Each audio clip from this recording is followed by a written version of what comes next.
Hoje o GNT começa a exibir mais uma série produzida pelo Channel 4 da Inglaterra, A Guerra dos Satélites. São 3 programas que mostram a disputa pelo mercado mundial das telecomunicações e da TV por satélite. Um mercado que significa bilhões de dólares e muito poder. No primeiro programa, o surgimento da TV por satélite na Grã-Bretanha e a corrida para ser o primeiro a chegar aos lares ingleses. Veja como isso tudo aconteceu assistindo agora a Pioneiros e Piratas.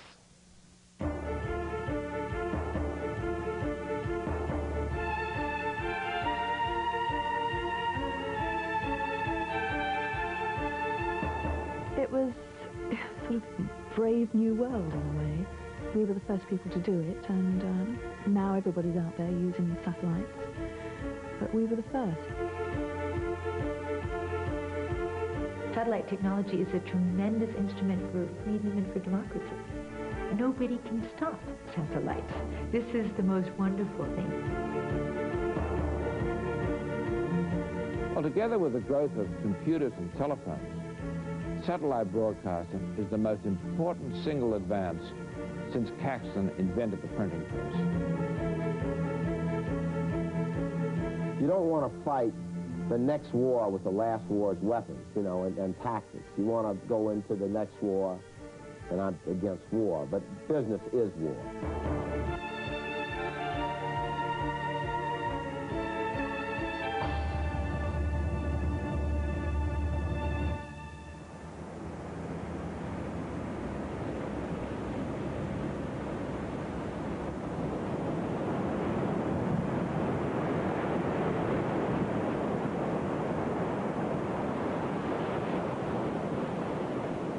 Mike Fitzpatrick was one of the first people in Britain to own a satellite dish.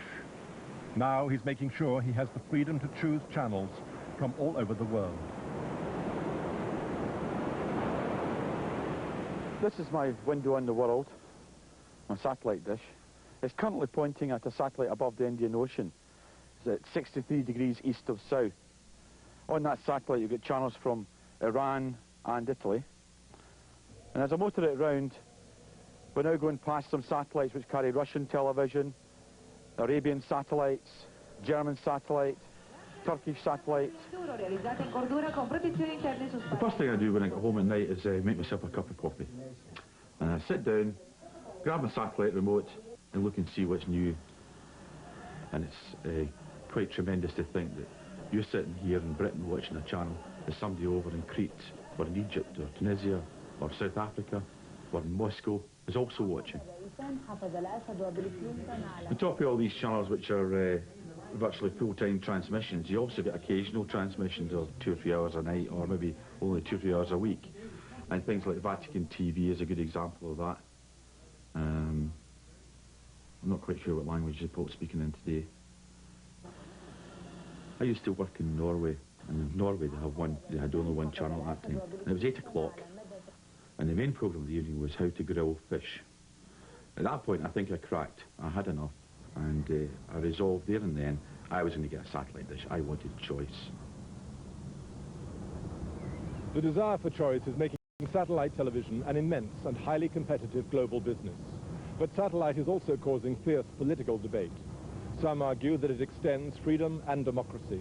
Others fear that it will ravage the world's diverse cultures, threaten national sovereignty, and undermine traditional broadcasting. What is certain is that satellites are changing the world at breathtaking speed.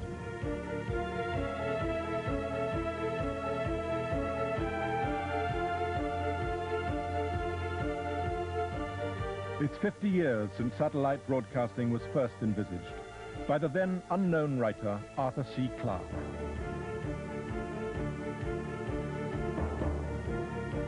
In 1945, I was in the Air Force, and I conceived the idea of using satellites as relay stations out in space, far enough away from the Earth for a single satellite to beam programs to half the planet.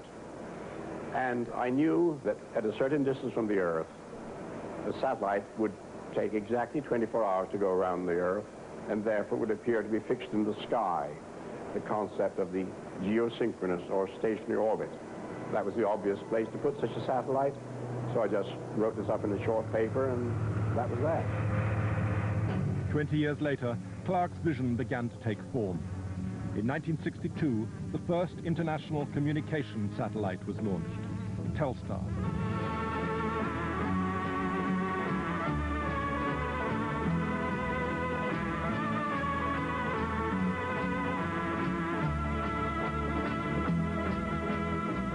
In a very few minutes, you're going to see those pictures that are on the monitors now, transmitted live across the Atlantic, 3,000 miles. No tape, no recording. Everything's happening as you see it happening. My name's Richard Dimbleby. I'm talking to you at the moment from the control room of Eurovision in Brussels. Hello, America. Are you receiving our pictures from Europe, please? We now have Big Ben on our monitors here, Mr. Dimbleby. So go, Europe, go. Hello, North America. July the 23rd, 1962. This is your first view of our continent, live as you watch it at this moment. There, in the foreground, a London policeman talks to, I'm told, American visitors in London. Big Ben in the background, the police woman in her familiar uniform at his side.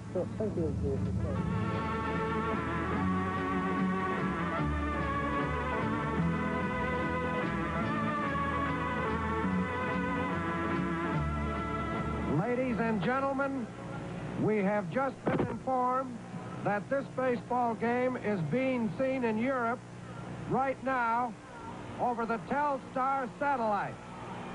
Let's give all the baseball fans in Europe a big hello from Chicago.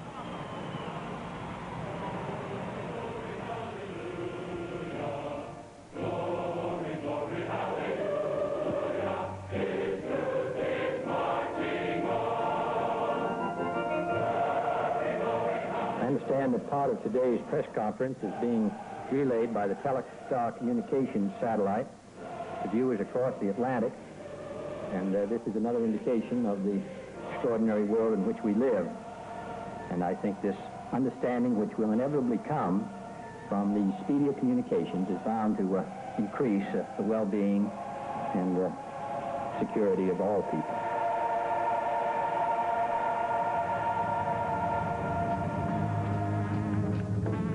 That was an experiment which demonstrated satellites' potential. But it was another 15 years before satellites could be relied on for regular television broadcasting. In 1976, Ted Turner began to distribute his local TV channel from Atlanta through cable networks across America.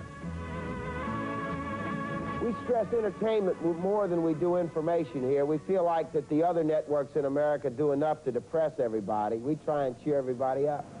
Everybody's scared over here now, and everybody else is always telling us that gold's going up and the stock market's going down and the floods and earthquakes and everything, and we show the Beverly Hillbillies and let them forget about it for a minute. What would happen if all the other stations decided to stop showing the news and show the Beverly Hillbillies? Because then I'd put on the news, you dummy. That's why England's in so much trouble. Nobody's got any brains over there anymore. But there were more brains in Britain than Turner thought, and his idea was soon copied here.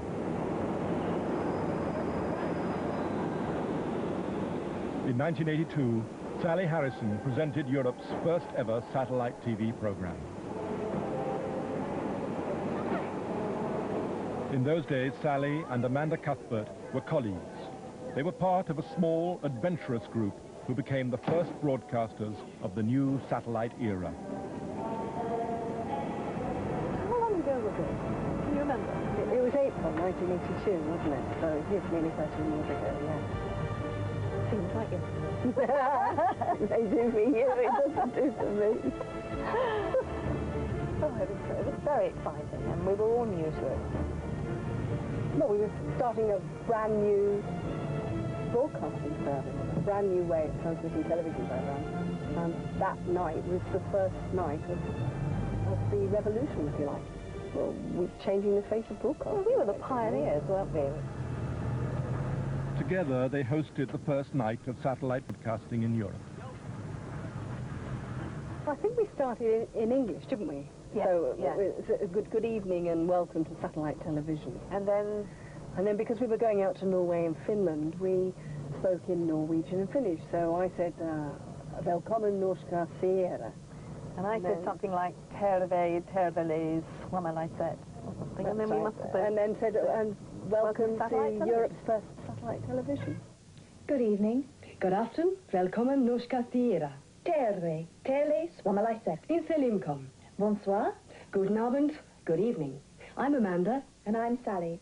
And we'd like to welcome you to Satellite Television's first evening of programming, coming to you by satellite from the heart of London. We start our program... Well, that's how our first ever satellite television service looked in April when we started. But we've been looking into how to do satellites for about 4 years. I went to America and discovered that there were already perhaps 20 or 30 satellite and cable channels that far back. And as there are the same number of frequencies over Europe, I thought perhaps there's the same number possible here. And I discovered that indeed there were. I thought, well, let's see how we can make it work.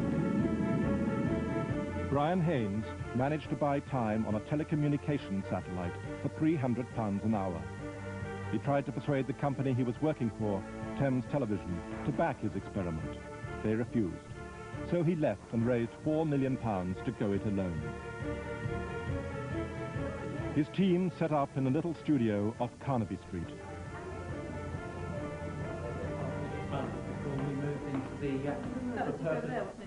Programs were broadcast by satellite to regional centres and then carried on cable to people's homes. But the company had to fight hard to get on air.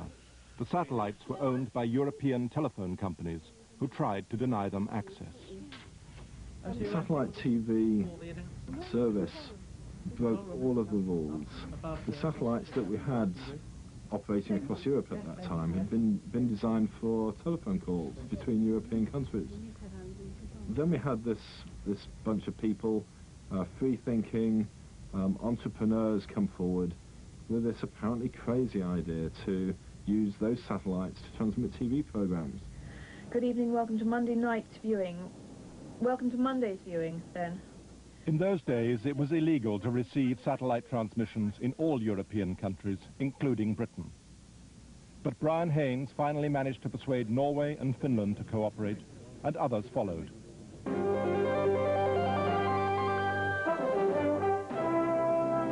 The energy from the satellite falls down over the whole of Europe, all the way from North Africa, right over Russia, all the way up to the Arctic Circle. And on the yellow pins, which we've got here in Helsinki, here in Oslo, and down here in Zurich, altogether there's about 250,000 homes connected and able to watch tonight, and of course it's growing slowly all the time. But the technology was untried, and the staff often had great difficulty even finding the satellite in the sky. Every night was a new challenge, because as we were broadcasting on a test satellite, which was actually quite old and could be unreliable, we were on a knife edge on many occasions, wondering when and if we would actually get on air. On one particular occasion, we had just begun transmissions, and we lost the signal from the satellite. When we spoke to British Telecom, it proved that a repeater station between London and Martlesham had in fact got a fault, and the only way that this could be fixed, because it was an unmanned station, was that the duty engineer had to go out on his bike a number of miles to a hilltop to fix it before we could continue broadcasting. It was the first time anybody had put together a pan-European type of programming. So we were thinking, obviously, very much how channels worked here, but we had to think, well, you know, the Europeans are watching this, so we've got to get comedy, visual things. And I do remember that I think it was a documentary where basically these elephants were kicking this ball about. As well as buying cheap programming from abroad, they showed British golden oldies. But after a year, the money ran out, and the company's backers lost confidence. Then a media mogul began to take an interest. We were looking for more investment in the company, and then 2 journalists turned up one day and had a snoop around, Australian journalists, which later on we discovered were Murdoch's men on the ground sniffing the place out. Clearly we we were anxious not to reveal our identities because obviously our company had a high profile in media. And this was such an experimental environment. We didn't want to get too many people too excited about our interest. So it's true that I wouldn't use the word undercover, but we were working pretty hard not to reveal our identities. Their report was persuasive. In 1983, Rupert Murdoch, already the owner of Britain's News of the World, Sun, Times and Sunday Times, decided to buy Satellite TV Limited. He changed its name to Sky Channel. We tried very hard to keep it British. We tried very hard not to sell it to Murdoch. But in the end, his pockets were the deepest. And after we'd sold it, we were summoned to his office in Gray's Inn Road. Split-level office. We sat on the lower level in our big bungee sofa. He sat at his desk, considerably higher than us, and just said, well, what have I bought? He was looking at the programming schedule, and he saw the movies and the cartoons, and then he picked on a title which was called Window on the World, and he said to me, what's this particular series about? And I said, well, I bought a series of documentaries. And he stopped me, and he said, I know what you've done. You've bought a load of crap and given it a good title. And I thought, oh God, you know, this is a good start. Then he laughed, and he said, don't worry, we do exactly the same in Australia. Thank you, Kate, and welcome everybody to the Sky Channel. The government had changed the law, so satellite television could now be received in Britain. But it was only available through cable, so the British audience for Sky was very small, about 10,000 homes in the test area of Swindon. I can remember in 1984 Rupert Murdoch saying to me, this thing is not going to be a business until you can deliver a satellite signal to a dish the size of that coffee table. And I can remember looking down at this coffee table and thinking, it's technically impossible. In Luxembourg, the impossible was beginning to happen.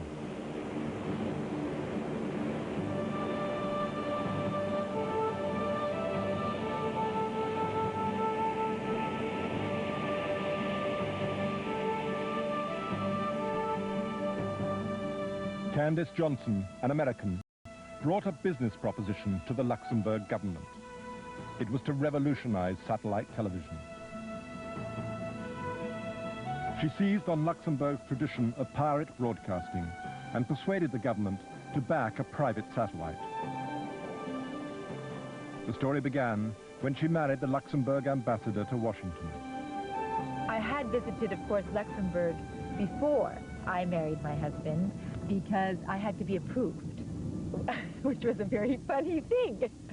I had to visit the Prime Minister and the Foreign Affairs Minister because I was a foreigner who was marrying an ambassador while he was in service.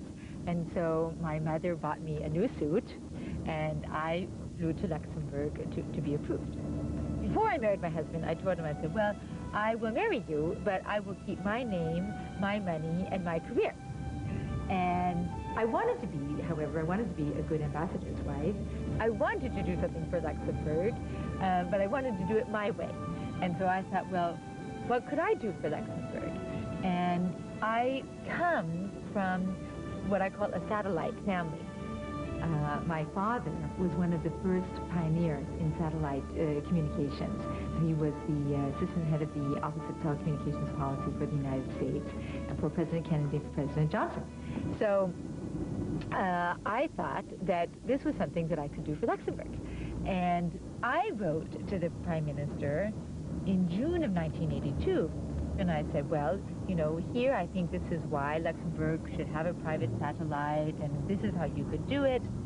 So then, in February of 1983, a number of people, we worked, and we got together an idea for Luxembourg to have a multinational private satellite. That's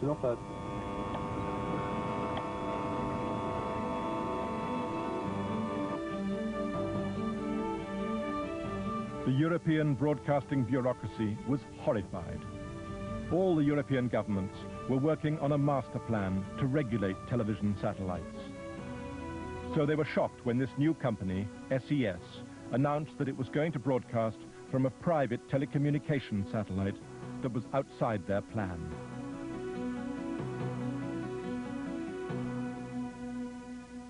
Now, everybody was against it. I mean, everybody. The monopoly PTTs, the Post and Telecommunication Companies, they didn't like this private satellite project because they all had their own public satellite projects. The broadcasters, the state monopoly broadcasters, they didn't like this project either because this was going to infringe on their territory. It was going to let somebody else come into their playing field, and they didn't like it either. The main opposition to SES came from the telephone companies and through their satellite organization, Eutelsat. They could not imagine that there could be a competitor, privately driven, which would do the same job that they were thinking they should do. The new satellite was called Astra. Most telephone companies wanted to keep it out, but one was prepared to break ranks and team up with Astra. It was British Telecom. We were facing a set of prejudices, but we were resolute. We were convinced that it was the right way for a successful telecommunications company to behave, and certainly a telecommunications company that wanted to continue to be successful into the future. So we stuck to our guns. Steve Main, who was their kind of head of broadcasting, I believe, at that point, he said, okay, we are going to support this Astra satellite. And they supported us within these Eutelsat Council meetings, and as a result, we got the Astra project through a lot of the barriers that we couldn't have gotten otherwise. Now, the interesting thing was that BT was a major partner in both Intelsat and Eutelsat, and when it suddenly announced it'd done a deal with this private sector operation called SES, or now known as Astra, everyone sat up and said, what on earth is going on? Why is BT breaking rank with the other PTTs and the other telecommunications operators internationally? What on earth's going on? Is there about to be a sea change in things?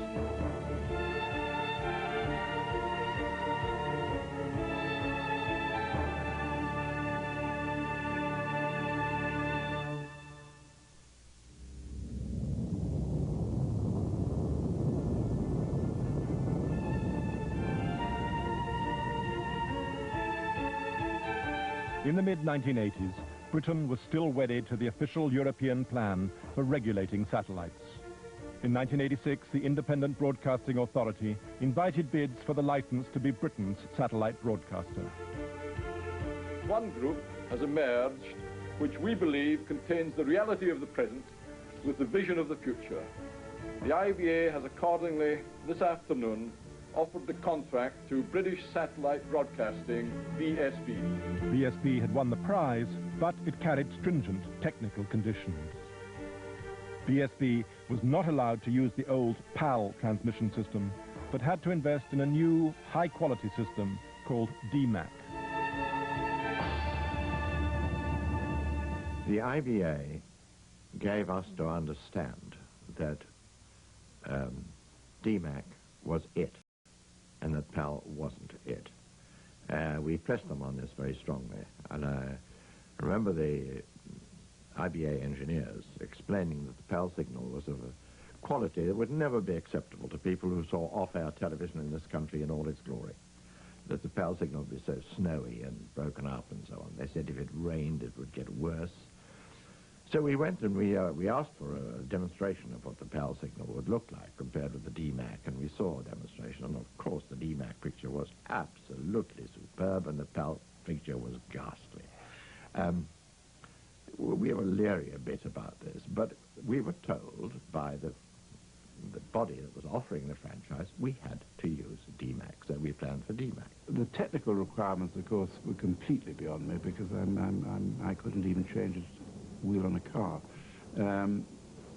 But people spoke extremely well of them, and these were people that one, of course, rated. And I think that probably the most reassuring thing I thought was that at least these people had got together, I think it was £250 million, and they weren't fly-by-nights. I thought it was good enough for them, but probably good enough for me. BSB was required to build its own satellites. At the time, both the authorities and the broadcasters believed that only a high-powered television satellite could carry a clear signal to individual homes. In their view, the job could not be done by a medium-powered satellite like Astra. But in Luxembourg, they thought differently. Plans for Astra were already underway. Well, every company in Luxembourg that is worth its salt has a chateau. And so, you know, I'm American, and coming to Luxembourg, which has more than 100 chateaux, although many of them are in ruins, I said, well, it's very clear, we have to have a chateau for the satellite. We then drove around on a Saturday in Luxembourg, and of course, you know, Luxembourg is not that large, so we could kind of go and visit all of the possible chateaux. And then we saw this one, and it was in a protected area, and it was, of course, in a ruin, but it was possible that maybe we could get it. Then, of course, we decided that we would not put all of the technology into the chateau, that this would be primarily the offices, the administrative offices. And so then we had a technical facility, and the technical facility, the first one that we had, is actually this building that you see down there. The Astra dream could now become reality. Technical advances meant that signals from medium-powered satellites could be picked up on small dishes. Astra reception is as easy as ABC. For direct-to-home reception, all you need is a small fixed dish antenna of 60 centimeters or more, correctly aligned on the orbital position of the satellites. Rupert Murdoch saw the opportunity that Astra offered. His Sky Channel still only reached a few thousand cable homes in Britain. If Astra worked, he would be able to reach a mass audience, so he seized the chance. Well, it was just one of those risks we had to take, and we were advised that it would work, whereas the government wanted to impose a totally new and expensive satellite technology that would allow only 5 new channels, whereas my vision was really to give the widest possible choice to the consumer at the cheapest price.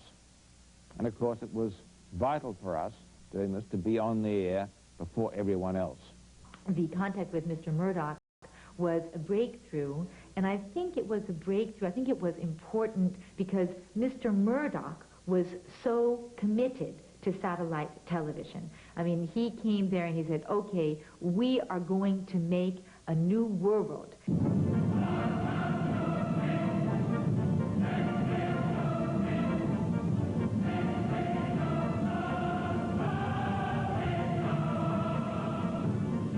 Rupert Murdoch heralded the new world 6 months before Astra was actually launched.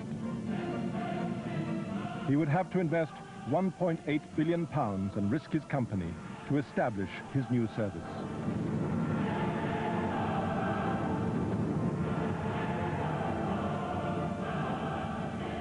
I'm happy to announce today that Sky will be leasing 4 transponders on this magnificent new Astra satellite, which will the company based in Luxembourg, and which is due to be launched on November the 4th of this year. It was a bolt from the blue. It was a surprise, and not a very pleasant surprise. We then hoped that the IBA engineers were right, and that the PAL signal would be unacceptable. BSB also hoped that Murdoch would be banned from breaking its satellite monopoly. In fact, by being on Astra, Murdoch had put himself beyond the reach of British broadcasting law. In reality, what happened was that the Thatcher government of the mid-80s was willing to allow Rupert Murdoch to come in with an alternative way of delivering satellite broadcasting to the people of the UK, and indeed some might even say that this shows that the person who says boo to government regulators is the one who gets away and does best out of it. Did you try to get the government to stop Murdoch at that stage? did an awful lot of talking to the Home Office and indeed to the Prime Minister herself and to various, to the government in any way we could. And what was Mrs. Thatcher's view? I think that she thought we were rather wet. Well, I think the government, if it had been so minded, could have introduced some legislation which would have covered a satellite service which was not of the kind envisaged in the original direct broadcast satellite, domestic broadcast satellite legislation. But it did not do so, and certainly we had no powers to either to license Sky or to prevent it operating. Everybody in private thought this was all terrible, but in public, that was not the case. They thought, in private, people thought what was terrible? Well, there's too much power going to Murdoch was not a good thing. Having television coming to this country that was in no way controlled worried people. I think the Tory party felt that Rupert was a useful ally. The Conservatives' opponents and some broadcasters argued that Murdoch was benefiting unduly from this relationship. But nothing was guaranteed. The risks were enormous. Le redémarrage de la chronologie aura lieu sans préavis.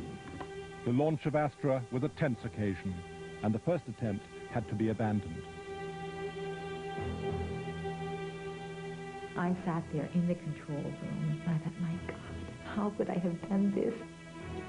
And the next day, we were on an island near the Kourou launch site, and it wasn't clear if the satellite was going to go up that night either. And I was really getting worried. And then Mr. Dallès, the president of Ariane Espace, came, he gave me a kiss on 2 cheeks, and he said, Madame Johnson, on va lancer votre satellite ce soir. We will launch your satellite tonight. Not only does the future of our company SES depend on this successful launch, but also it affects the jobs and the lives of a great many of people. The atmosphere in the room was a very tense atmosphere. People didn't even dare to speak amongst themselves, and in the last moments you almost heard the heartbeat of each of the people waiting if it was successful or not. 8, 7, 6, 5, 4, 3, 2, 1, top. Allumage, premier étage. Décollage.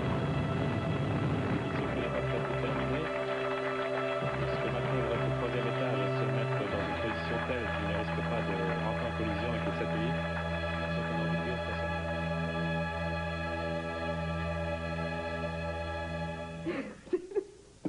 It was really one of the happiest moments of my life. I've done a crying bed just like I did now. Yeah. With the Astra satellite in place, Murdoch's new Sky television service was ready to transmit. 15 seconds to go. 9, 8, 7, 6, 5, 4, 3, 2, 1, go! Sky Television was able to deliver 4 channels direct to people's homes before BSB had even launched its satellite. This is Sky News. 10 Britons will sell their kidneys to this man. The new face of Moore's murderer, Myra Hindley, back in hospital this week. And the heart-lung mother says, happy birthday, son. And nobody complained about the picture quality. Alas, the IBA engineers were wrong. The PAL signal, as we all know, is perfectly acceptable. Once we knew that, we knew we had real competition on our hands, and we looked again at our projections, and they did not look nearly as good as they had done. But how could such a huge mistake have been made? Because at that time, nobody had actually tested in reality just how possible it would be to deliver PAL systems via a medium-powered satellite, which is what the Astra satellite is and was, into the home. I don't think it's surprising that the IBA and the Home Office at that time didn't recognise the potential from these new satellite systems that we saw. They were custodians, in a sense, of the broadcast establishment. They were custodians of broadcasting history rather than shepherds of broadcast's future.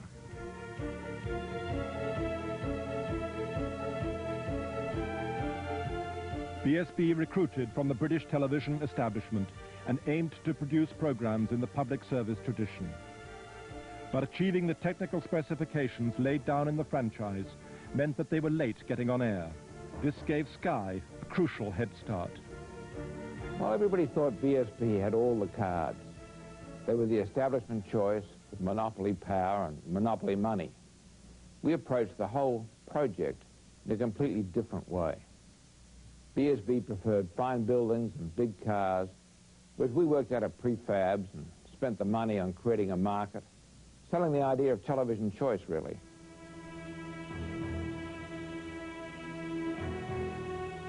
The war between BSB and Sky was relentless and nearly destroyed them both. We were losing money, very, very heavily. But the same was true of Rupert. He was losing money, very, very heavily. And it, you know, it was a slow bicycle race. I don't know who was losing it quicker than the other one and who was going slower, not wanting to merge. But it was clear as can be that a merger must take place if the thing was going to be viable. 6 months after BSB went on the air, Sky and BSB suddenly announced a merger. Joint deputy managing directors will be Sky's Gary Davey and BSB's Ian Clubb. The merger brings to an end a satellite war, with both parties claiming tonight there can no longer be a loser in the TV space race. The new company was called B-Sky B and was owned equally by Sky and BSB shareholders. But to the outside world, it seemed like a Sky takeover. I've heard the word bloodbath used a lot. I mean, a lot of people tried to portray it as this terrible slashing that was going on, but it was a business reality, and everyone knew it had to be done. There was no painless way to deal with it. The Australians strode in. Rupert sat at my desk. There was a little chap who's done very well for them. He sort of tore down all the non-smoking signs and got through his 60 a day, and there was a sort of violation.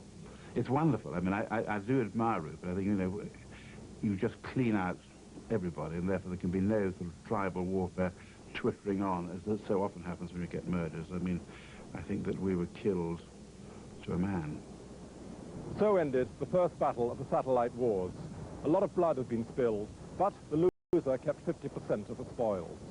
The clash proved the importance of being first. Murdoch was first with the dish and the first to understand the potential of the Astra satellite.